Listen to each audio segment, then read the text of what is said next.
Hello everyone, मैं हूँ सेली। वेलकम करती हूँ राही किचन में। आज मैं बनाने जा रही हूँ कईते की सूखी वाली सब्ज़ी, जो खाने में बहुत ही टेस्टी लगती है और बनाना बिल्कुल आसान है। कई लोग तो इसे खाना पसंद नहीं करते हैं, लेकिन ये सेहत के लिए बहुत ही फ़ायदेमंद है।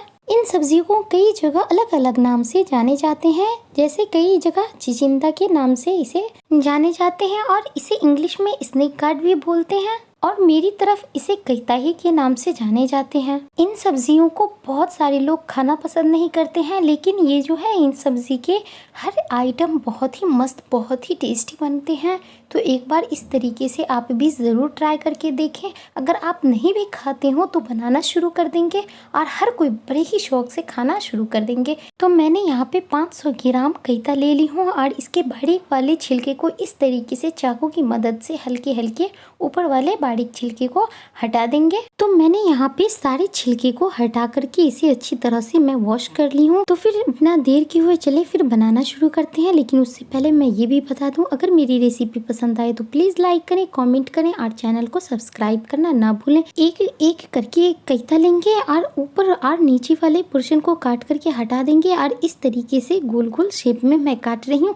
आपको जिस तरीके से शेप पसंद हो, या अपनी बीच से कट लगा करके या फिर बीच से कट करके थोड़ा खड़ा खड़ा, उस तरीके से भी आप काट सकते हैं।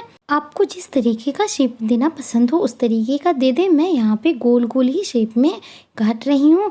अगर आपके इसमें ज़्यादा कड़ी बीज हो तो उसे आप निकाल भी सकते हैं, लेकिन इसमें ज़्यादा कड़ी बीज नहीं थे तो मैं इस तरीके की मोटे मोटे हल्का शेप में देखें काट ली हूँ। ज़्यादा मोटा नहीं है और ना ही ज़्यादा बारीक है। और अब आगे का प्रोसेस करते हैं। तो मैं यहाँ पे एक मीडियम साइज़ के प्याज ले ली हूँ और उसे इस तरीके से स्लाइसेस में बारीक काट रही हूँ। आप यहाँ पे प्याज की क्वांटिटी थोड़ा ज़्यादा भी कर सकती हैं। मैं यहाँ पे एक प्याज का इस्तेमाल कर रही हूँ, आप चाहें तो एक और भी ले सकती हैं। मैं कईते की सब्ज़ी सूखी वाली सब्ज़ी बनाऊंगी, ग्रेवी वाली मैं नहीं बना रही हूँ, इसीलिए मैं कम प्याज का इस्तेमाल कर रही हूँ। अब यहाँ पे मेरे सारे प्याज स्लाइसेस में बारीक कट चुके हैं। अब इसे रखेंगे दूसरी तरफ और फिर टमाटर ले लेंगे।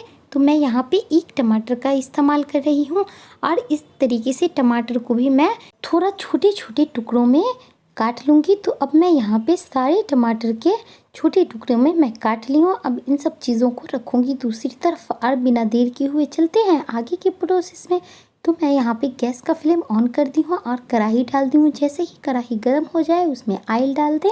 मैं इसमें मस्टर्ड ऑयल का इस्तेमाल कर रही हूँ, आप चाहें तो कोई सा भी कुकिंग ऑयल इस्तेमाल कर सकती हैं। जैसे ही ऑयल गर्म हो जाए तो मैं यहाँ पे थोड़ा सा कलौंजी डाल रही हूँ, इसमें इसका फ्लेवर बहुत ही अच्छा आता है।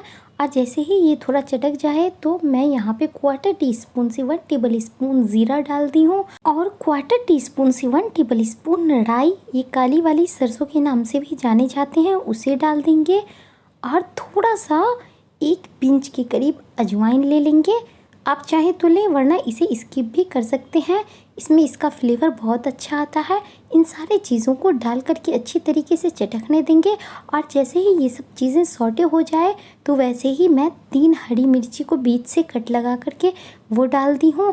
और इन सब चीज़ों को डालते वक्त गैस का फ्लेम बिल्कुल मीडियम टू लो कर देंगे ताकि ये अच्छी तरीके से सौटे हो। और वो जो प्याज स्लाइसेस में काटी थी उसे डाल देंगे और इसे चलाते हुए फ्राई करेंगे। इस वक्त गैस का फ्लेम मीडियम टू हाई कर देंगे बाकी, और प्याज को चलाते हुए फ्राई करेंगे। मुझे इस प्याज को ज़्यादा ब्राउन नहीं करना है, बस आप मेरे साथ वीडियो में बने रहें। स्टेप बाय स्टेप मैं बताती चलूँगी। बहुत ही टेस्टी, बहुत ही लाजवाब सब्जी बनकर के तैयार होगी। इस प्याज को हमें ट्रांसलूसेंट तक ही फ्राई करना है। अब देखिए यह प्याज जो है ट्रांसलूसेंट हो चुका है। अब इस स्टेप पे गैस का फ्लेम मीडियम टू लो कर देंगे और देखिए ये मेरी प्याज एकदम बिल्कुल सॉफ्ट हो गई है।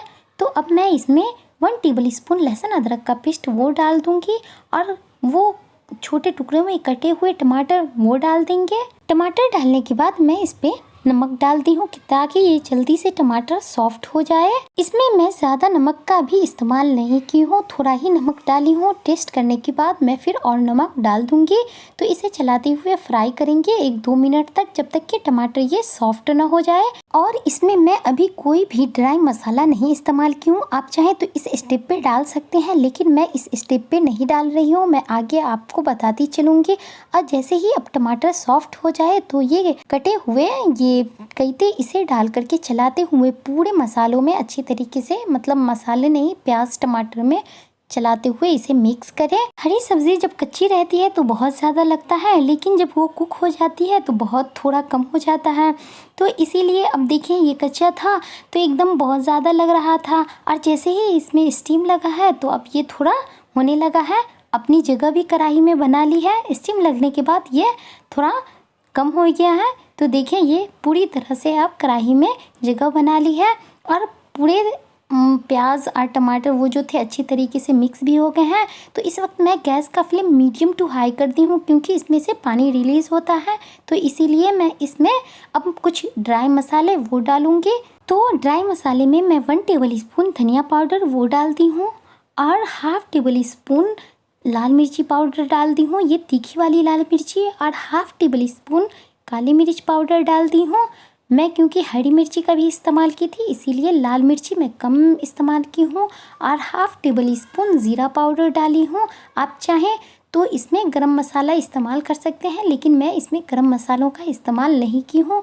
और इन सारे मसाले को डाल करके और चलाते हुए मिक्स करें। मैं इसमें ज़्यादा मसालों का भी इस्तेमाल नहीं की हूँ, बस सूखी सी सब्ज़ी बनाई हूँ।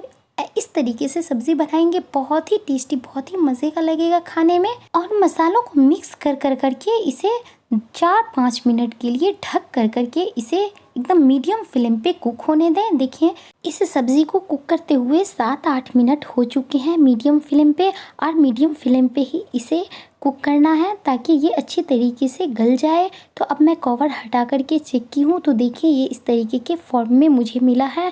ये अच्छी तरीके से गल चुके हैं। मैं इस सब्ज़ी में नमक थोड़ा कम रखी थी शुरू में, और टेस्ट की हूँ तो भी कम लगा है, तो मैं थोड़ा और डाल दी हूँ।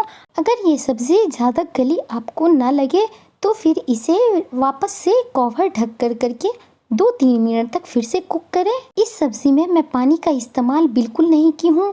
ये सब्ज़ी खुद पानी रिलीज़ किया है, उसी स्टीम में ये अच्छी तरीके से गल गए हैं। देखिए मैं इसको तोड़कर भी दिखा रही हूँ। अब ये सब्ज़ी मेरी परफेक्ट गल चुकी है। अब इस वक्त गैस का फ्लेम मैं ऑफ कर दूंगी, और इसे आप गरम गरम भी सर्व कर सकते हैं या फिर ठंडा होने के बाद भी सर्व कर सकते हैं। देखिए मैं इसको मीडियम फ्लेम पे ही बना रही थी। अब गैस का फ्लेम मैं ऑफ कर दी हूँ, और चलते हैं फिर सर्व करने के प्रोसेस में। अगर आपने अब तक मेरे चैनल को सब्सक्राइब नहीं किया है तो प्लीज़ जाकर सब्सक्राइब कर दें और लाइक भी करें। आपके एक लाइक से मुझे मोटिवेशन मिलती है। इसे आप रोटी, चावल, पराठा किसी भी चीज़ के साथ ले सकते हैं। इस तरीके से एक बार आप भी ज़रूर ट्राई करके देखें। आप भी बनाएं, सबको खिलाएं। अपना ख्याल रखें। Bye bye.